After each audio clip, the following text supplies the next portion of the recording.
Um, um, um, I'm trying to meditate, but why isn't it working?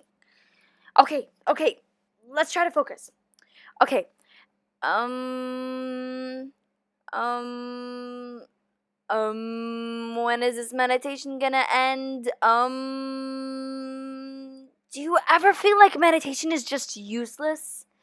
It does nothing. I mean, you're literally just breathing. It doesn't work. Well, sit down. As in this episode, we'll explore what meditation is, the different parts of the brain, their functions, and why, the anatomy, what is meditation, where does it occur in the brain, its benefits, why meditation is so important, and join me as we embark how to meditate. Our lives are filled with distraction, filled with stimulation, but imagine if there was a way to slow things down, for the mind to unwind, and for our bodies to let go of that stress. When was the last time you've ever stopped? The last time you were just still? That you put down that phone and got rid of all the distractions around you? When was the last time that you completely did nothing? And when I mean nothing, I mean really nothing, no thing. Hi, I'm Leila Sakal, and welcome to my guide to meditation. I'm going to be your guide as we explore the mind and discover how meditation can benefit us in our lives. Whether you have done some meditation before or whether you're completely new to this, I'm going to lead you through every step of the way. Throughout this series, I'll introduce you through a variety of techniques and explain to you how each one can be used for a specific situation in your life. At the end of this episode, you'll be able to experience this technique as I guide you through a meditation exercise. I hope to show you what meditation can help you to be more present and less distracted. How it can bring a greater sense of enjoyment whilst helping us to connect with those who we care about the most. Now, well, you may be asking, what is meditation? Now, before you just say breathing, let's dive deeper. Well, it's actually a really simple thing. Meditation is essentially a skill, a way of training our mind so that we can have a calmer, clearer, and a greater sense of ease in our minds, our body, and life. You can meditate alone or you can meditate with others. So essentially, we are just removing ourselves for a few minutes, perhaps a bit longer, on a regular basis when we pause and train our mind to be more present and less distracted. So when I was about 10 years old was when the first time I was introduced to meditation. But I wasn't really into it until my late teens, until it had a bigger impact on my life. As I got as I got a little bit older, I experienced change in my life. Change in studying, change in lifestyle, change in the people around me, and change in the people that I loved. As I lost a lot of things, I didn't know how to deal with that. So I found myself overwhelmed with emotions, and I found my mind was often very busy and very noisy and crowded. And I thought that at a certain level, I could think my way out of it. As it turns out, I couldn't. I needed something more radical. And so I decided to learn the monk's method of meditation instead. During that time, I had a good fortune to learn from some of the greatest masters in many different traditions. And my hope is that I can share my wisdom with you so that you don't have to go through what I went through and so that you don't have to make the same mistakes that I made on my journey. When I started seeing the I I assumed that meditation meant to control the mind, to change the mind, to be able to get rid of thoughts and distractions. But it was explained to me in a different way. Look, imagine you're sitting on the side of a roadway. Now, all you have to do is just sit there and watch the cars. The cars as they pass by, of course. You're sitting on the roadway in the front of a highway. The cars, in this scenario, are your thoughts. Sounds easy, right? But what usually happens is that we feel a little bit unsettled by the movement of the traffic. So we run out to the road and we try to stop the cars. Or maybe we try to find ourselves chasing a few, forgetting that the idea is just to sit there. Now, obviously, all this running around can add to the feeling of restlessness in our minds. So, training the mind is all about changing our relationship with those passing thoughts and feelings, learning how to view them with a little more perspective. And when we do this, we naturally find peace, a place of calm, where we'll be able to sometimes get the idea and exercise and get and will we get distracted in this exercise? Of course we will. But as soon as we remember that we are here, that we go back to the side of that road again, just watching the traffic go by perfectly at ease in both the body and mind. One of the fundamental techniques for cultivating that place is called focused attention. When we're training the mind, having something to focus on and our attention is really important. It could be visualization, a question, a word, or a phrase, or maybe even something external. The most common thing to focus on is breath. Having that place of focused attention gives us an anchor.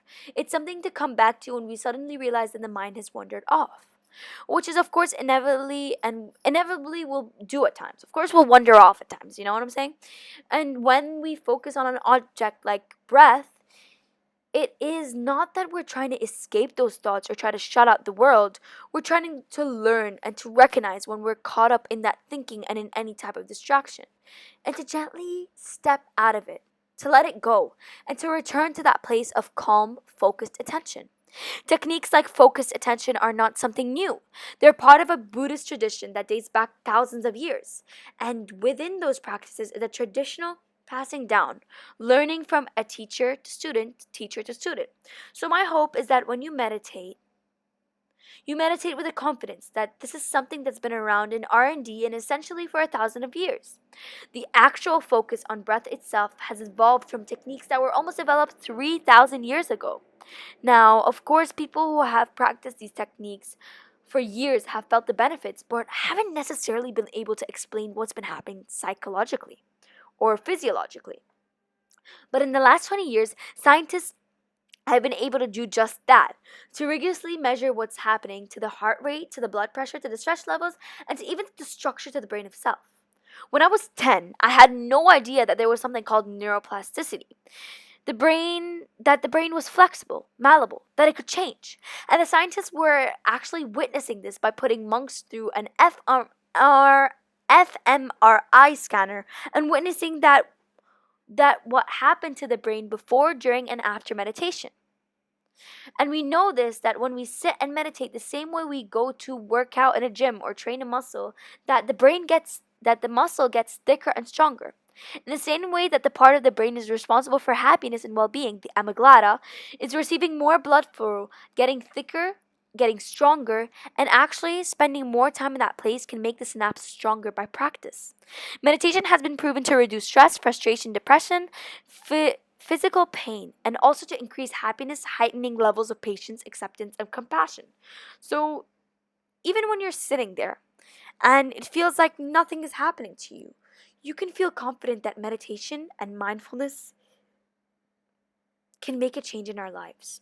Meditation training can improve mood and emotion regulation, yet the neural mechanisms of these effective changes have yet to be fully elucidated.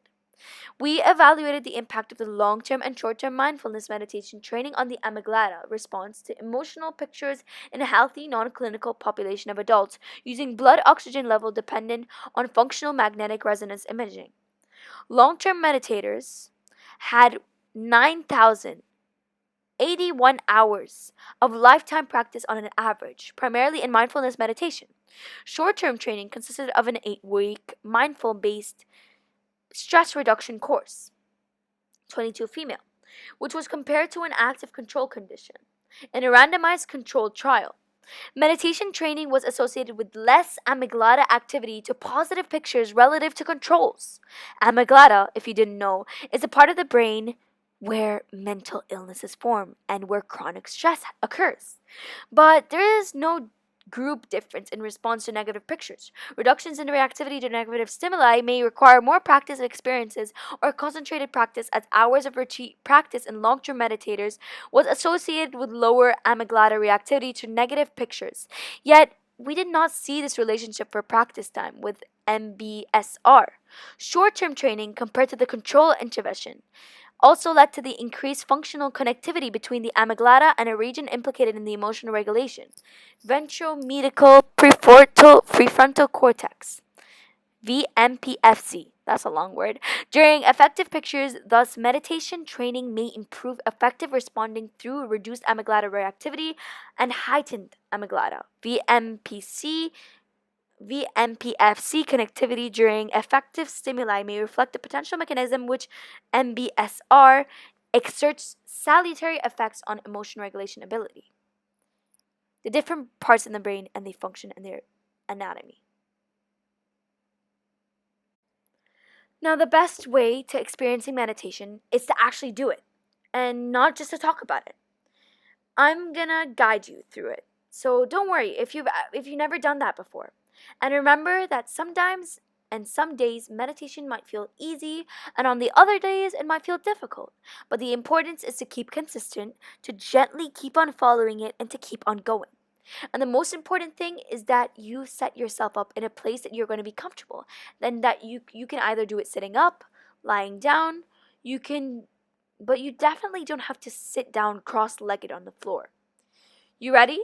Let's give it a go. We are going to start with the eyes open and a nice soft focus, just aware of the space around you. And with that soft focus, with the eyes, you're going to take a couple of deep breaths. Breathing in through the nose. 1, 2, 3, 4, 5, 6, 7, 8.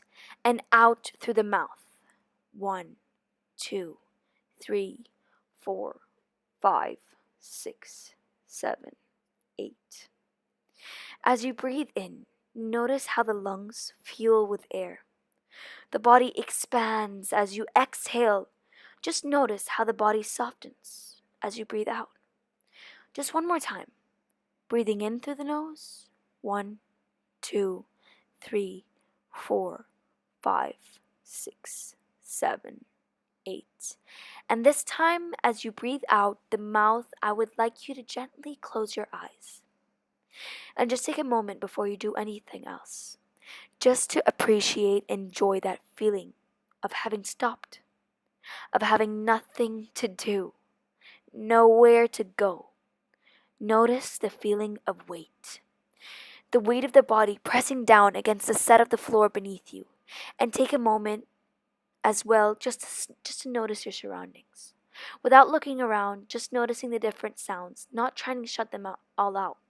Perhaps noticing any resistance towards them and just getting comfortable in that space. And use this opportunity as well to notice how the body feels. Very often we don't take time to notice how the body feels. So if there's a feeling of heaviness or lightness in the body, a sense of restlessness or stillness in the body, let it go.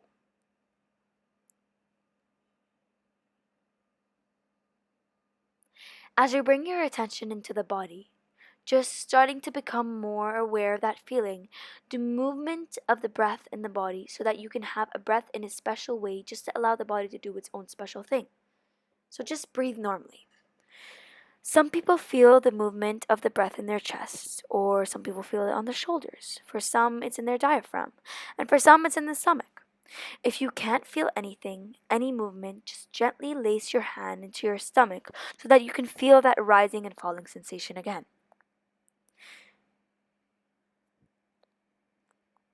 So just focusing on the brain again. The thoughts are going to arise and the mind is going to wander. Just notice when the brain has wandered off and just gently come back to your breath, breathing in and out on your own. To begin with, we just notice the breath in a very general way. Perhaps starting to notice the breath is too long or too short or too deep or too shallow.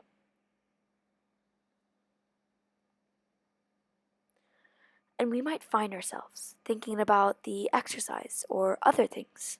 Just realizing that happens, letting go of those thoughts and coming back to that breath again helps. And just to make it a little easier to focus on the breath, we're going to begin with the breath just as they pass. So as you feel the rising sensation, I mean 1. The falling sensation, I mean 2. And just slightly in the mind, I mean 3 and then 4. And to count to 10, we're going to take 10 breaths. When you get to 10, you're going to stop and start at 1 again.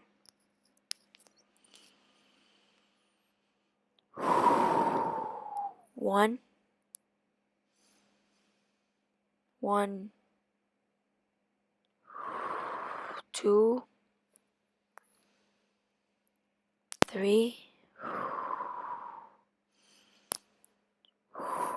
4,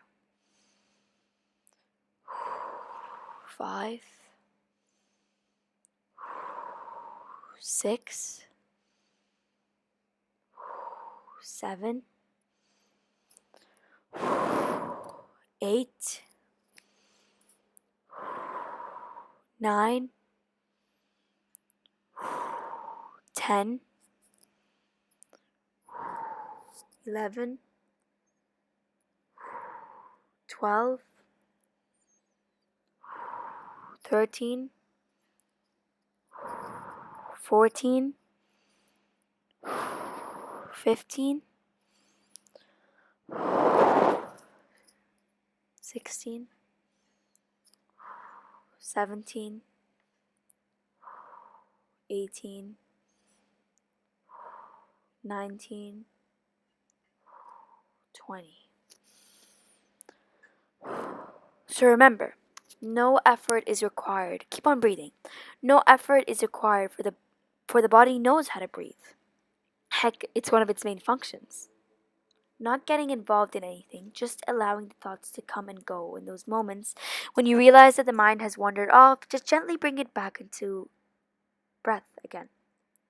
So well, just stay with that feeling and rising and a falling sensation. Thank you, police car. Thank you very much. Just for a few moments longer.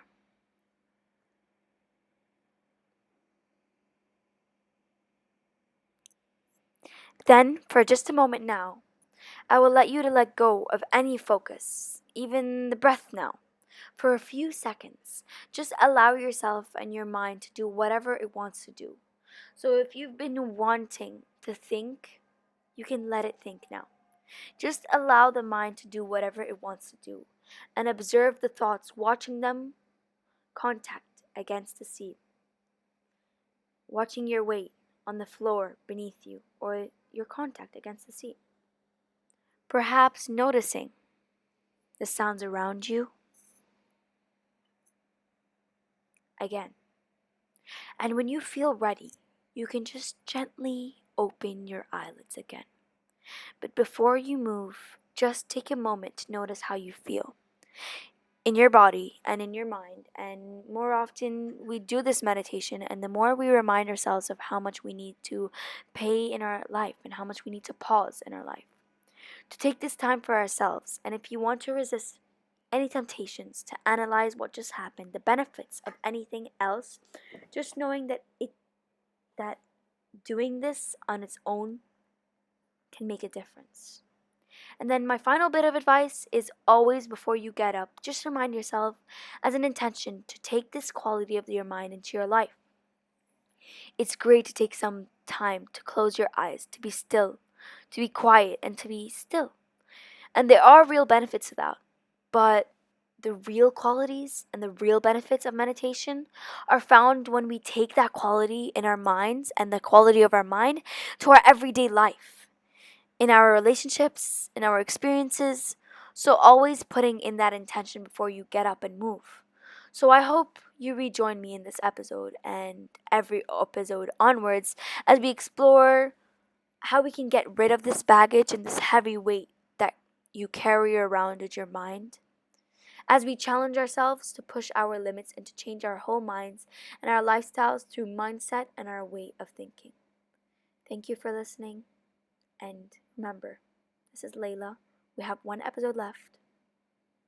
Don't miss it. Bye bye.